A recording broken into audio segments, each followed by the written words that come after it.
friends, welcome to Athens Kaleidoscope. This is Nan Michael, again without Jane Penwell. I don't know what happened to Jane. I think she's around somewhere on the OU campus. We may hear from her soon. But today we have a special guest who is Darlene Ennis. The first time I introduced Jane, I called her Janet the very first show. Oh. Darlene and I are on an enterprise together, and we're both anticipating and dreading the month of November. So, welcome, Darlene. Thank you. Thank you, Nan. Thank you for having me here today. Pleasure. And maybe you can tell us what there is to dread about November. I will. As a writer wannabe, you're a writer because you've published, but I never have, at least not for money. There is an event that takes place in November between the first day of November and midnight on the 30th of November, and it's called Nanowrimo, which is short for National Novel Writing Month. And it is out there on the web at Nanowrimo. And if you want to see, there it is. Nanowrimo.com. You better write it down because you're going to see how much fun it could be. And they also have a link on Facebook. But if you want to participate in this event, you need to go to nanowrimo.com and sign up. And sign up carefully, and when you do, be sure to write down your password and which email address you used. And because when I went there, I goofed up, and when I put my name back on, they said they already have one of me, which and then I waited a month, and when I went back, I found out I'm on a list of spammers. So be careful and write your password down. The whole event was started, I think, as a lark out in California several years ago by some friends. The challenge was to produce 50,000 words in 30 days, or write a novel in 30 days. Now, obviously, cranking something out that fast and in that short a time, you're not going to have a finished product. This is strictly a draft.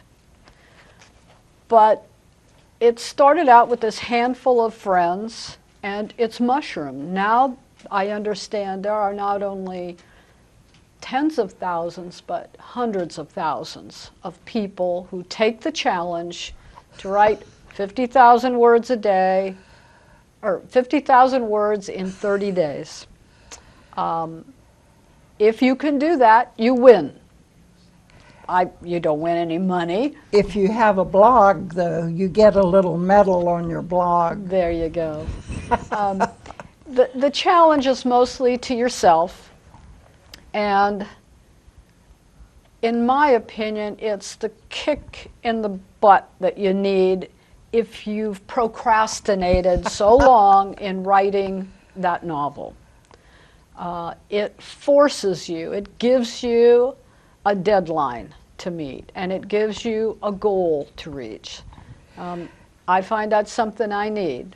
I can ignore my housework unless I've got guests coming. And when I've got that deadline to meet, I can get that house cleaned spotless. And you can't cheat. And I can't cheat, no. Tell them why you can't cheat.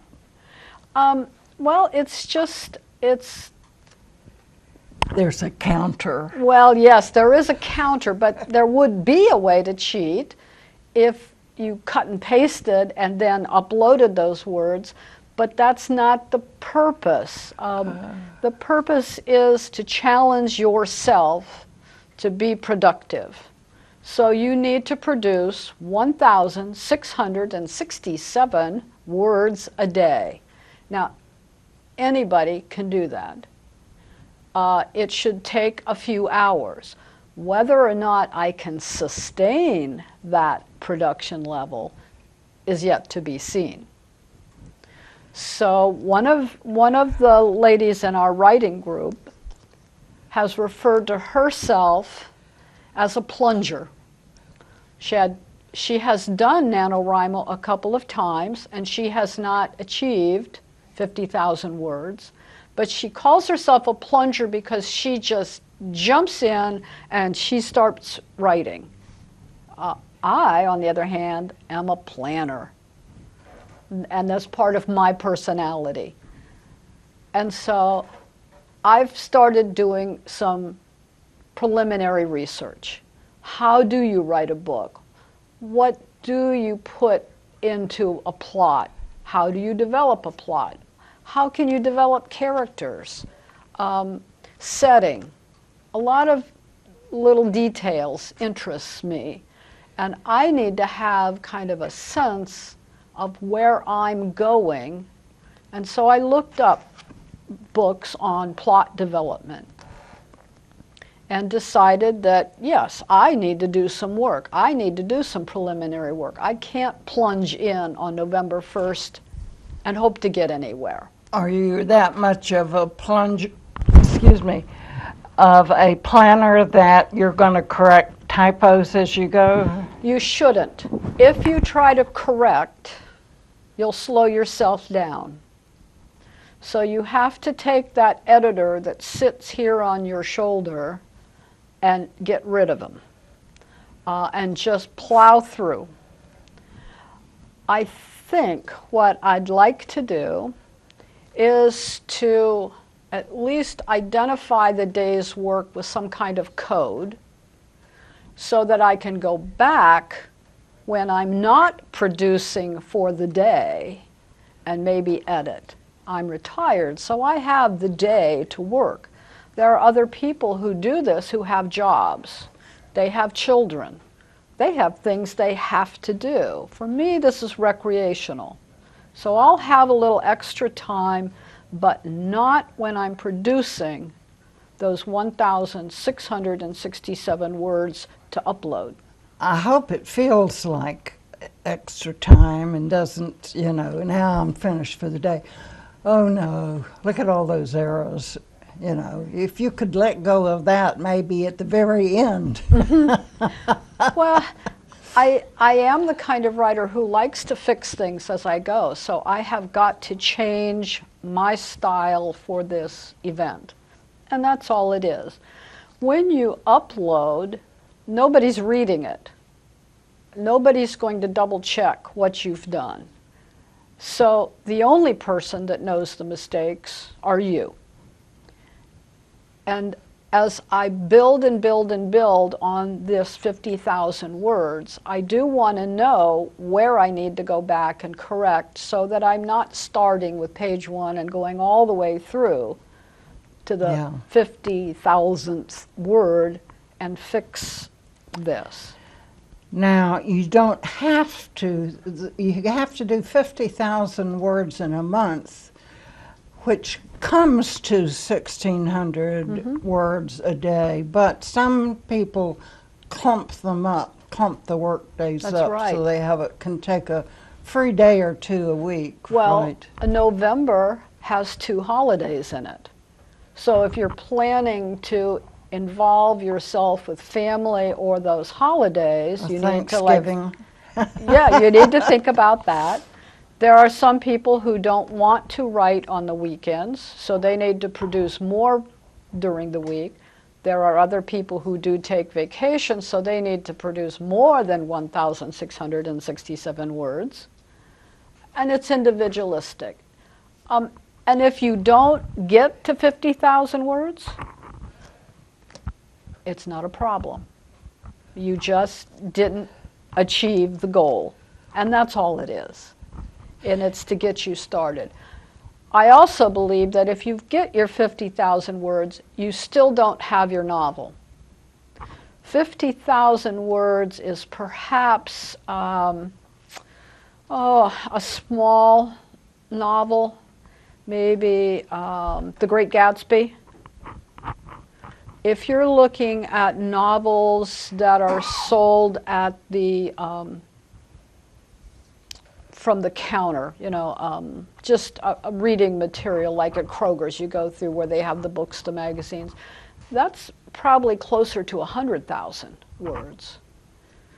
So a lot more has to go into your novel after November than what you think. This is not by far a finished product that you're producing anyway. Darlene mentioned another member of our little teeny writers subgroup. Yes. Who is a plunger, and she said she could just start out writing, this is going to be an adventure, this is difficult, oh, I made a mistake there, well, I'll just keep going on, and She just at keeps some going, point yeah. something, at least a sentence that sounds good she can use later comes Yes. out. And I think that could be why she hasn't finished. And again, I go back to being the planner. 30 days, huh? I have to write for 30 days. So I've made a decision about my plot. I know what I want to happen, maybe not in every detail. I know how I want it to end, because I like happy stories. Oh, I do too. So most of my ending will be happy. But on the way, I plan to throw about 20 roadblocks at my characters to make them solve in the course of the novel. So I thought, 20. So I've numbered them. Here's what they want. Here's what's going to happen to them. Then they have to solve it. Oh, I'm going to give them another problem. They have to solve it. I'll give them another problem. Now, it may not all happen in that order. And it may not be to the same person? No, I just throw these at different people. and I thought, 20. What if I just devote 2 days to each of those 20 topics? That should certainly get me near the end of my novel. And it gives me some structure in which to focus.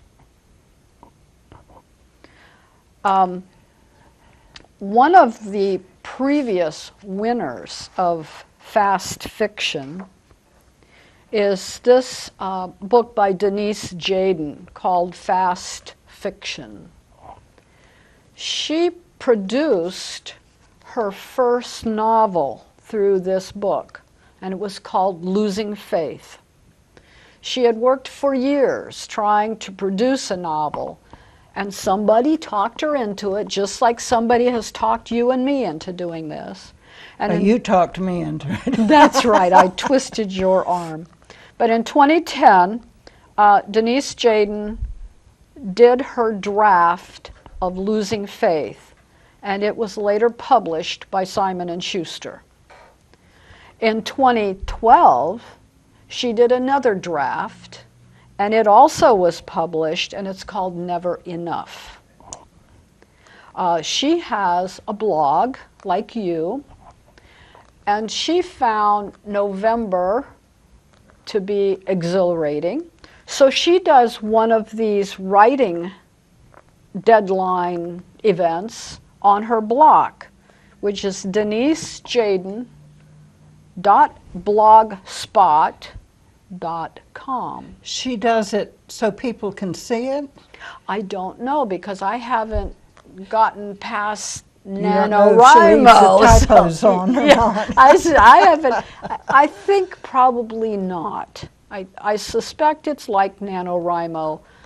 As you're developing, nobody needs to see it. But we get to see it on her blog, right? I don't think so. I think she just produces the challenge. And Oh. I doubt that you see anything on her Oh, I blog. thought that would be very interesting to put the original. It would be, but if you're a very serious writer, you might be worried that somebody would steal your ideas or your characters and who knows what. But her event is in March. Oh, so what's the name of it? I don't know. It's just something Denise Jaden does. I think she was worried about Nanowrimo, and it became such a good success that she did it again 2 years later, produced another novel, and then she produced Fast Fiction, which is a guide to outlining and writing a first draft of a novel in 30 days. Wow. She has tips and suggestions for developing your plot. She has all sorts of suggestions and tasks that you can do to get ready. She too, I think, is a planner, not a plunger. And she suggested the template for characters. What's their favorite saying? What's their hang up? No. What do they look like? I wish I could remember the book that I took that from, but it was another how to write help book. And I think that it maybe was from a publication through Writer's Digest magazine. And in that, it was how to develop characters. As I started thinking about my plot, and I knew that I needed characters to make this thing happen, I didn't realize I really needed to know these people before I started writing about them. Okay, what do I need to know about them? I have a name. Well, what do they like? What do they dislike? What are they afraid of? What do they want? What kind of car do they drive? Where do they live? How do they live? What secret in their past do they not want anybody to know that might motivate them? What significant event in their past may have happened to make them behave the way they do? All of this needs to be at least thought about before you start writing them. It needs to give them a reason for motivating them to do whatever it is they're going to do in your novel. And how many characters are we talking about? As many as you need to get your novel done. Now, I have probably 8 or 9 characters that I may use. And I have gone through kind of this background survey or questionnaire for each one of them. Wow. And I was surprised as I started doing this that there are little pieces of me in each one of these characters. I figure I need to know something about the kind of car or vehicle they're driving. So a lot of them are driving cars which I have owned. I might have updated them. And some are driving cars I wished I could drive. But you don't have so many of your cars in there that they think, this is strange. I wonder why they're all driving VWs. No, I change it according to the characters. I have a woman who's going to be running her own farm, so she needs a truck. So I gave her a 3/4 ton Dodge, and I gave her a 12-foot stock trailer on the back. Now, I have driven a Dodge with a 12-foot stock trailer, okay. which I could also back up and put into a garage with this much space on either side. All right, let's hear it for Yay! Pauline. So I thought, okay, a farmer needs a farm vehicle. Somebody who has a lot of money to blow could maybe have an $80,000 car instead of a $20,000 car. So I've gone to experts and said, hey, what's a real expensive car out there? And then I've gone to the web and researched it. And I said, oh, that's Then nice. you say, I'm not in the market. No, no, no. You can research on the web and not have to talk to a salesman at all. And I found out that this one kind of Cadillac only comes in 2 colors. So I wanted to make sure I was accurate, so I gave the doctor one color and his wife the other. Wow. And you focus on what these people look like, too. I do, and I need a crutch. You know, when I am reading a novel, I'm getting a mental image of what the person looks like as I'm going through the novel. But to create that person, the reverse, that's really hard for me. So I went out on the web and I found some pictures. You can get free pictures. You can take pictures and copy them. And I made my characters. I said, oh, I like these people. I think these are interesting looking people. And they all look different. And then I gave them names, and I did the survey, the questionnaire on each one, and I started developing them. Well, if Matt will put that back on, maybe you can mention who the protagonists might be. Well, you know, I was thinking of Phoebe Prescott. But after I practiced, she's the 3rd lady down there on the left. After I practiced with a paragraph or 2, I decided I really didn't want to be in her head for 300 pages. So that's point of view. Yes, for point of view. So I came back to the lady above her, who looks to me like a really interesting lady. And so I think at this point I'm going to use Nora Radner as my point of view. She is going to see this novel play out. I'm also making her the oldest member of this group, so she will have the most history to draw from. Ah.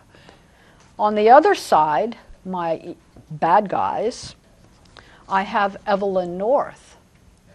Let's see the bad guys on the right side. And if anybody recognizes, the lady whose face I'm using for Evelyn North is an actress. Oh. And she was in the Harry Potter series, and I loved her face. So I thought, if I can just describe her, then that would be good. So you won't publish these pictures, they're just in your head? These pictures are crutches for me Uh-huh. to identify my characters, yeah. That's great. And you say when you find yourself writing about you, you stop. That's right. I have to write them. Like I said, there are just elements of me in each of them. Maybe I've driven a truck with a trailer, you know, maybe I've made a quilt or 2. A quilt or 2. Yes, maybe I have. Maybe I've shot raccoons after my chickens, like my farmer wife might have to do. But there are other things too. Like one of the ladies, I will make a former hairdresser. Well, I've never done that. I've gone to the hairdresser, so somehow maybe I can use that experience. So you're in 2 writing groups. Yes, a prose writer group that meets every other Tuesday at the Athens Public Library. And then our little spin-off of crazy ladies who are going to try to compete ourselves in Nanowrimo and produce 50,000 words between November 1st, November 30th, and have a rough draft of a novel by December 1st. And do you know the title of your novel? I do. You do? I do. Would you share that with us? I think that I'm going to call it the Tea Basket Quilters. Tea basket is, of course, a quilting design or a pattern. And the quilters are all of these ladies that are in my story. Oh. They're all a member of this one guild. Now, there is another guild in competition, right? They will splinter off. Okay. That's the first problem that I'm going to give them right in the beginning, is they're going to have a malcontent among them who is just going to try to ruin everything. And Well, it's just going to go downhill from there on until and they... is it fun destroying these people's hopes? It is, and it's fun. It's also fun to take revenge on them later in the novel. Ah. Now, I don't plan to kill anybody. None of my characters will die, but I sure am going to ruin some homes and some property.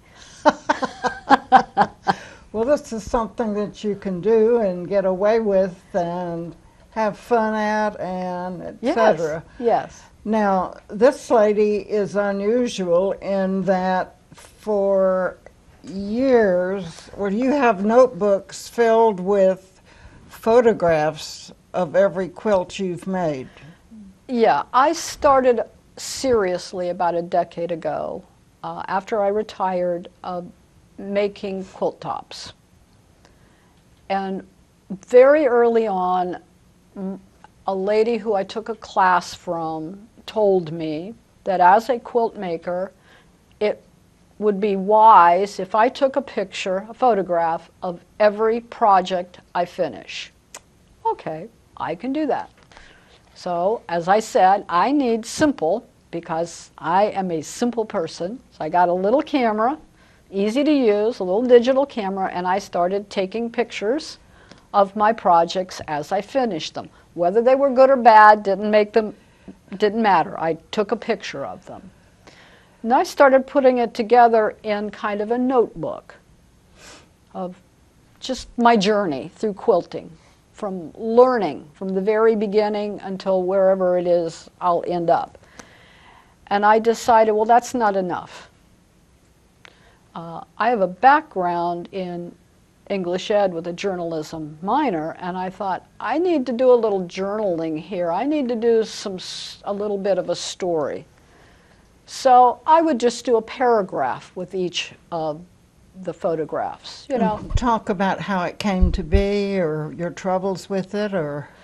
Yeah, first of all, I wanted to name what it was, where it came from, how I did it, whether I had problems doing it, who I gave it to if I gave it away, or whether I destroyed it, or whether the dog destroyed it. You didn't destroy it. Oh, yes. You'll come on to some that were so bad, nobody needed to see them. Oh.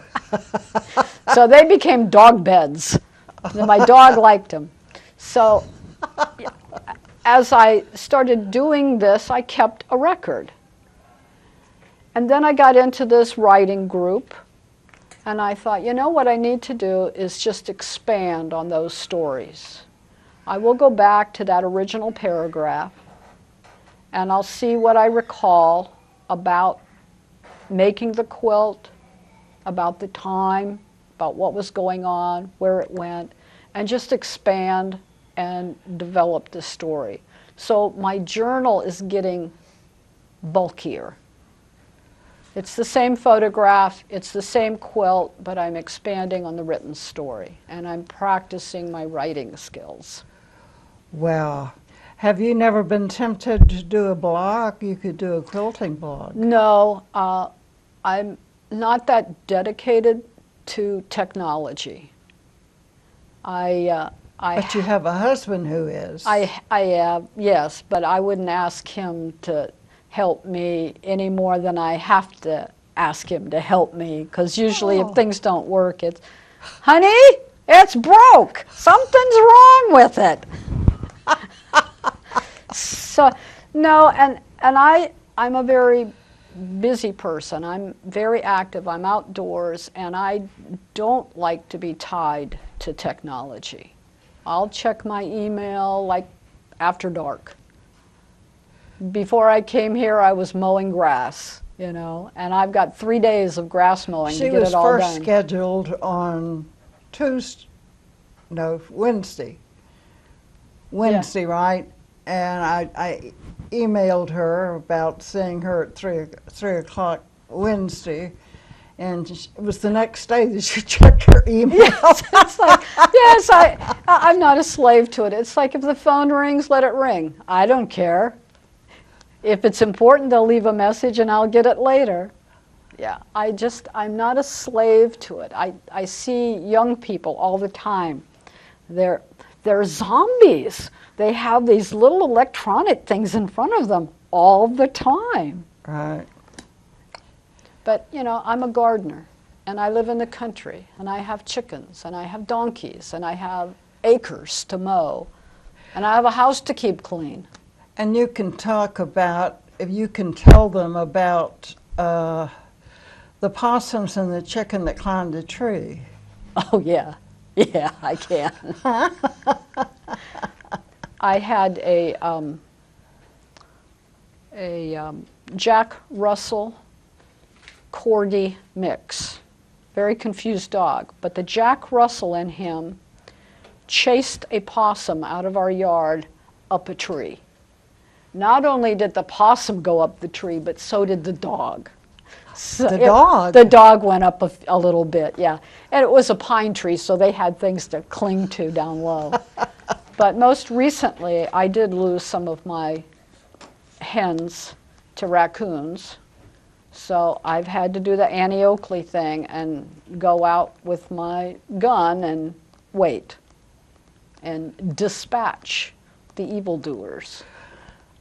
Are you a member of the NRA? No. Oh, all right. So Just wanted to clarify that. I just call this feeding the buzzards.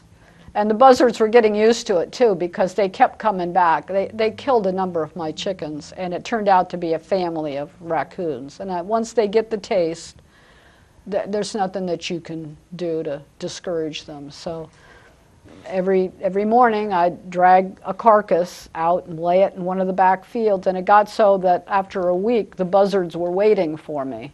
So I fed the birds every morning. Well, I just returned from a vacation trip to Houston Mills National State Park. Oh, nice. In the northwest part of Ohio. Well, I don't know if it's north. It's west of Cincinnati. And that is a raptor refuge, which means they feed the buzzards. And they take care of them. Yeah. And one of the pictures I got while I was there is like 10 buzzards sitting on a car. You'd think somebody was dead inside. Yeah, you'd think so. You'd think so. Well, I know that you can see down along Athens and the Hocking River over near Stimson Avenue, the black buzzards, the ones that are now invading the turkey buzzard territory. Oh, really? They kind of hang along the shoreline. How do you there. know that? How do you know that they are? There were some articles about the black buzzards coming in and encroaching on the turkey buzzards' territory. And you know turkey buzzards because they have They red, look like turkey heads. They're kind of naked on the top. They have no fur or feathers. They're just skin. and some of their feathers have brown on Yep. them. Mm-hmm. And the black buzzards have a lot more feathers up on their heads, and they can be aggressive. If there is no carrion to get, they'll go after things. Now say that again. If there's nothing dead for them to eat, Uh-huh. they can be aggressive enough that they'll kill food. Oh, okay. Well, that solves a question I had, because I had heard vultures only eat dead things. Yes. And then one of my the places that I film sometimes, groundhogs.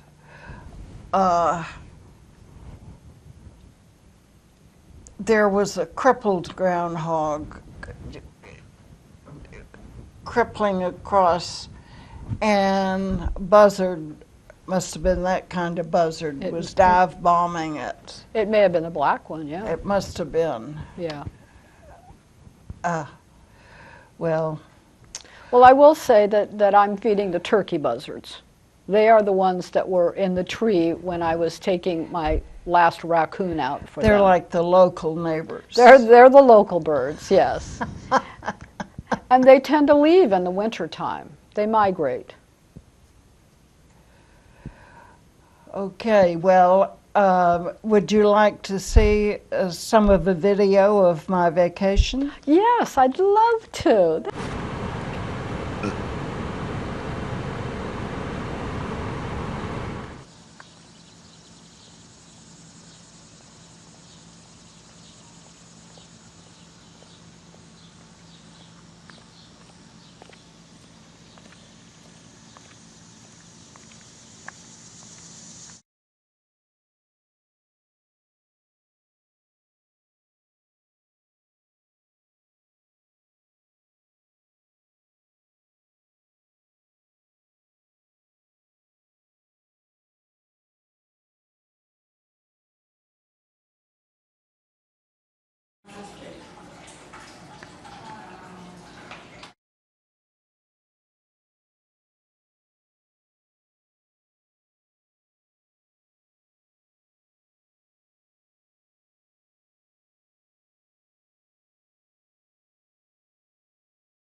Well, I had been to Houston Woods before, and I'm fascinated by the past and fossils and Oh, yeah. pottery shards and all that. Anyway, take it away to Bob Borchard's one-man exhibit.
another one? No, no, because I want to give you and your sister and your granddaughter and all family a picture.